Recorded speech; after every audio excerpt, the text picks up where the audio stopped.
அபிஷேக பிரியரான எம்பெருமான் சிவபெருமானுக்கு தினம்தோறுமே அபிஷேகம் நடத்தப்பட்டாலும் சிவ வடிவங்களில் ஒன்றாக கருதப்படும் நடராஜமூர்த்திக்கு வருடத்திற்கு 6 முறை மட்டும்தான் அபிஷேகம் நடத்தப்படும். அவ்வளவு சிறப்பு மிகுந்த இந்த அபிஷேகத்தில் ஒன்றாக சொல்லப்படும் ஆனி மாதத்தில் வரக்கூடிய உத்திர நட்சத்திரம் அப்படிங்கிறது ரொம்பவே சிறப்பு வாய்ந்தது. 6 அபிஷேகங்களில் ஒன்று தான் ஆனி மாதத்தில் நடைபெறும் திருமஞ்சன உற்சவம் அப்படிங்கிறது உண்மை. அவ்வளவு சிறப்பு மிகுந்த ஆனி உத்திர நட்சத்திரத்தன்னைக்கு சிவபெருமானுக்கு இந்த ஒரு 5 பொருட்களை நம்ம வாங்கி கொடுத்தோன்னா தீராத கடன் பிரச்சனை தீரும் அப்படின்னும் சகல சௌபாக்கியமும் கிடைக்கும் அப்படிங்கிறது 100% உண்மை.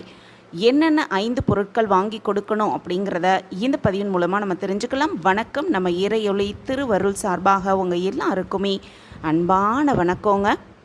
ஆனி மாதம் நடக்கும்